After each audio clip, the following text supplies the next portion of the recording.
So good morning, beloved community. Let's take a few breaths together, shall we? Exhale it all out. And take a deep breath in. And let it go. Take another deep breath, breathe in. Let it go. Together, let's do that one more time. Breathe in. And let it go.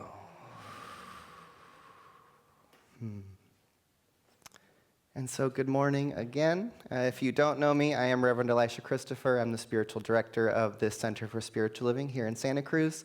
I do use they and them pronouns. My ancestors come to us from all over the world, some indigenous to the Americas. Those who immigrated here we know came from Ireland, Scotland, Austria, and Holland, and many other places. And I'm grateful to be back. I was not here with you last week. I was supposed to be on vacation, and instead I was very sick. But in the meantime, I kind of rearranged myself in the process, and I'm grateful to be back. And this month, our theme across Centers for Spiritual Living is Glow Up, which is kind of a fun theme. But what is glow up? So dictionary.com, if you want to look up what the glow up means, glow up is an informal term for a positive personal transformation, typically one involving significant changes in appearance and style. Oh, you just figured it out, huh? I haven't seen my chin since 2016. There it is. So a glow up, typically involving significant changes in appearance and style, and also often growth in confidence and maturity. Could we all use a little glow up? I think so. What a fun theme, right? So I thought I'd embrace it a little bit and get a little glow up of my own. Because I think that it's important for us to sometimes create an external manifestation of the internal shifts that we go through. And I know for myself, so much of what has been churning in this community and in our nation and in the world has been working me on the inside, deeply, right? And just in the last number of weeks, the situation in this nation seems to be getting worse by the day. Things are getting scarier. Right? It appears to me that the government has officially waged war on thinking, on compassion, on seeing our humanity in each other. And we have got to be called up for this situation. And sometimes we need to shift a little something on ourselves so that we can see the self who's ready to show up. And I've been thinking this week, I actually heard a colleague of mine, Reverend David Alexander, give a talk when I was at the 80th Gala for Oakland Center for Spiritual Living a few weeks ago. And he brought up the story of Elijah and Elisha in the Bible. Turns out I resonate with this character. So Elijah is one of the great prophets in the Old Testament or in the Hebrew Scriptures, right? And he has this student named Elisha. And there comes the point towards the end of Elijah's life, and his student Elisha says, when you go, when you transcend, might I receive a double portion of your spirit, of your power, of your ability to prophesy and work miracles. And Elijah says, well, if you see me when I'm taken up into heaven, you will be granted that double portion. So that's where the whole fiery chariot thing happens, and Elijah gets lifted up into heaven by, a chariot or a UFO or something.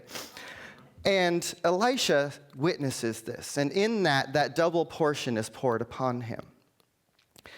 And the framing that I heard Reverend David Alexander speak to this about really resonated with me, because he said, that request for a double portion of spirit wasn't like, I want to be a better teacher than my teacher. I want to be more powerful than the person who taught me.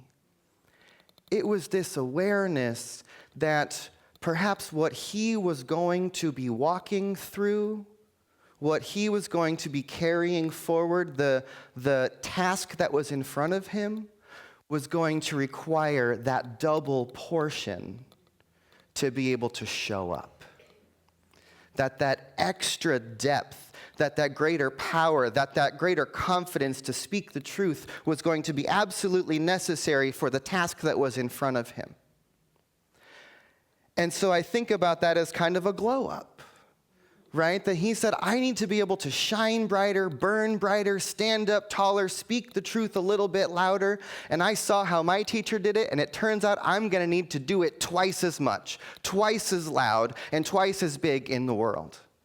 Because what's coming is twice as hard, is twice as difficult, requires that much more of myself to be involved. Right?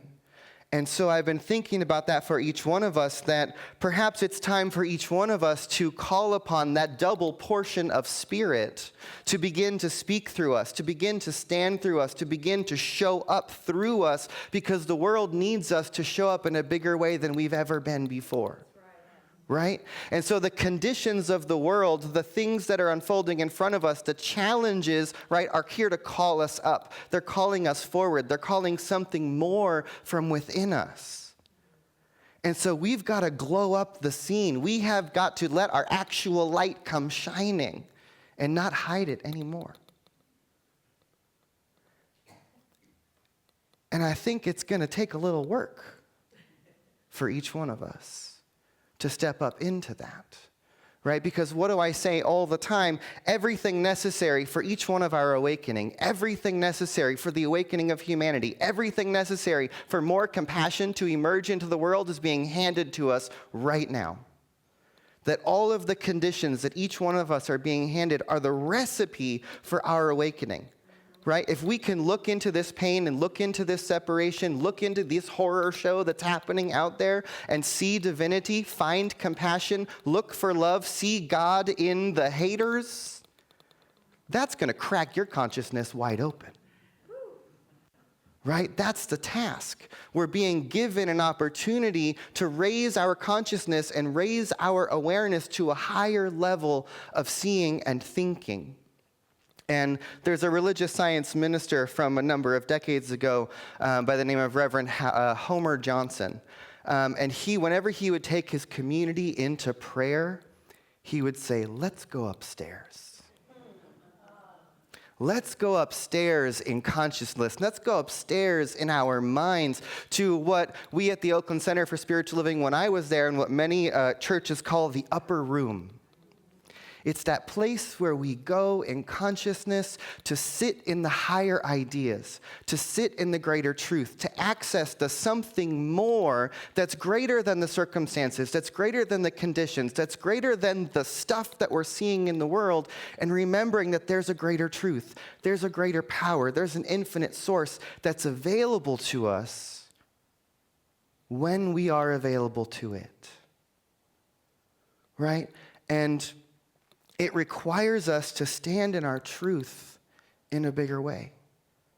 But again, it's our spiritual practice. It's coming together in community. It's the songs, it's the prayers, it's the chants, it's the visioning, it's the meditation. It's all of those things that saturate our consciousness so that we can sit in that higher place. Because the conditions of the world right now are completely available to drag you down into the basement anytime you want to go there. But our job is to get up to the upper room, is to go upstairs, is to glow up and to shine our light, regardless of circumstance, and perhaps because of the circumstances. One of my favorite books and stories is The Fifth Sacred Thing. How many of you have ever read this book by Starhawk? Oh, if you haven't, you need to. It's a manual for what we're going through right now. And there's a point in the story where there's this kind of utopias community who has learned to take care of each other and celebrate diversity and grow their food and share the water and have this beautiful way of being in community and relationship with each other. And in this story, there's a very scary sort of fascist government that's taken over the nation, similar to what we're walking through at the moment. And there's a point where the invading forces come into the city. And it's all of these soldiers who've been trained to see the other, to live in the hatred, to believe in all of this opposing ideas to the truth. And the community knows that the invading forces are coming. And they come together and they say, what is our strategy to fight this battle? And they say, we can't fight hate with hate. We can't fight violence with violence. So we have to find another strategy. And I think what their strategy was a bit of a glow up. Because what they realized was what we've built here is beautiful. What we've built here in this community is enticing. It's powerful. It's something remarkable to show someone what it means to be loved. It's remarkable to show someone what it means to invite them to sit at our table and share a meal with us, to look for the common humanity. And so the message that everyone in this community is given, it says, when the invaders come, tell your enemies this: there is a place set for you at our table if you would choose to join us. There is a place for you set at our table if you would choose to join us. And then they make it look so sexy and delicious and wonderful to sit at this table that you can't help but want to sit there too. Right? And so as I'm watching the invasion happen in various cities in this nation already, it's not a logical leap to think it's going to come here at some point. So we've got to glow the hell up. We have to light it up. We have to begin to live oh so deeply in our love for each other, in our love for the earth, in our love for humanity, in our love for our diversity, in our love, that our love becomes the greatest fighting force that we have. And that we make that love so enticing that we invite others to step across the line and have a seat at our table. But that means we got to get real clear on the inside that we're not willing to carry the hatred. Because if there's hate in my heart, I cannot give you my love.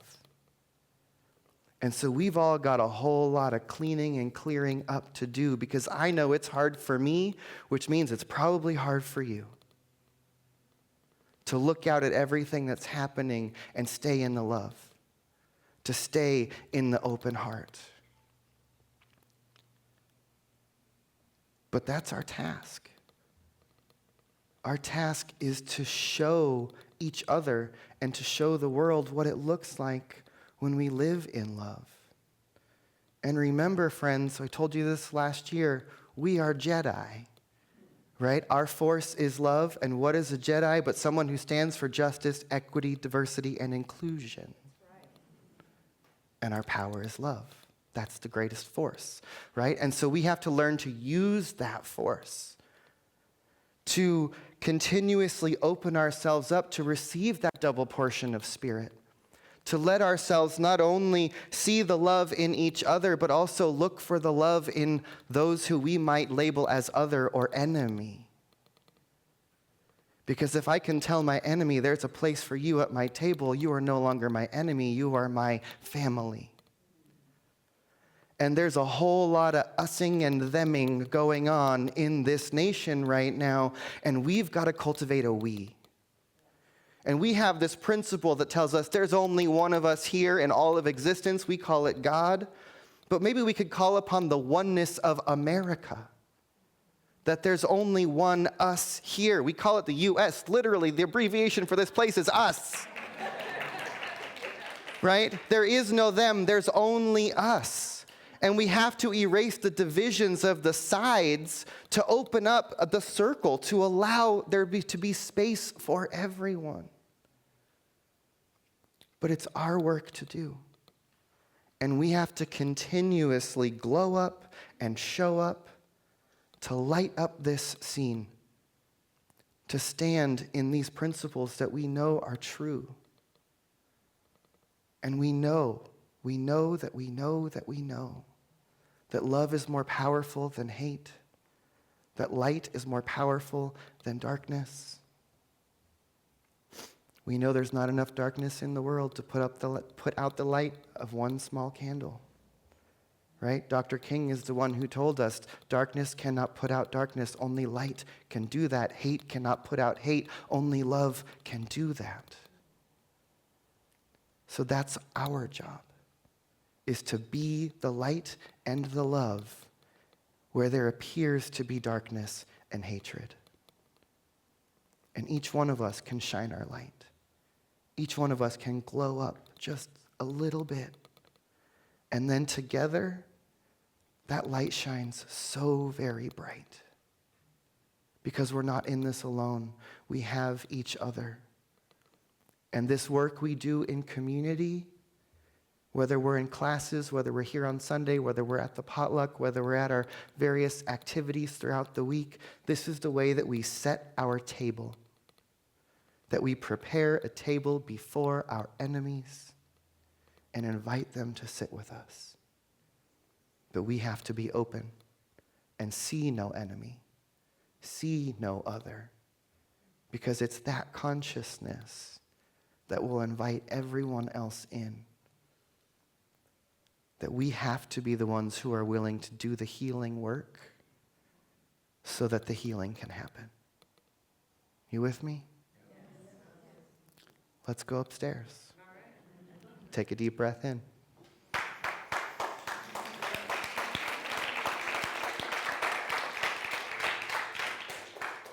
And so as we breathe,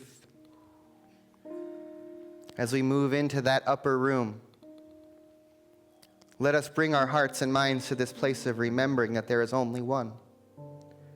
One power, one life, one presence, one source, one being. And this one that I call God, this one is the self. This one is looking through the eyes of each and every person. This one is animating every body. That this one is sacred. This one is the life of the earth herself. And so let us remember the truth of who we are. Let us remember that there is only one of us here. That there is only us. The united self. And so I just speak a word for each one of us today, knowing that we are glowing up, that we are ready here in this moment to shine our light, to step up into the next version of who it is that we are becoming, so that we can believe in ourselves a little bit more, so that we can believe in the power of love, so that we can stand in truth and speak truth where it needs to be spoken, so that we can stand up for justice, so that we can create an equitable world, so that we can appreciate our diversity, so that we can be fully inclusive of this human family. Our job in this moment is to keep our minds on spirit, is to stay in the upper room, is to go upstairs every chance we get, to keep our minds on spirit, to look from that higher elevation, to see the truth that is truly true. To allow ourselves to let the veil of separation and illusion fall away, so that we can open our hearts to receive those who need the love so deeply. Because what I know is that a remembering of the sacred is the medicine for this moment. Because when we remember that the body of the earth is sacred, when we remember that every animal and plant is sacred, when we remember that every human life is sacred, when we remember that all land is sacred, that all people are chosen, when we remember that all of life is sacred, there's no room for exploitation. There's no room to use. There's no room to hurt. Because we are operating from this place that God is all that there is. And so I'm grateful for that this awareness is available to us. I'm grateful for this beloved community who is in this moment awakening yet again to the truth of who we are. that perhaps today we remember who we are again for the first time. That we are divine, that we are holy, that we are here on purpose. And so in love and in gratitude for this opportunity to show up, I'm grateful. And so let us just surrender to the breath, to the one life, to that which is living us, to remember that there is a power for good in this universe that is so much greater than anyone or anything or any circumstance. And that power is at work in the world right now. Even in the places we can't see it, it is at work. And when we see it, we awaken to it. We become it. And so I just surrender yet again to that which is breathing me and letting it be. And so it is.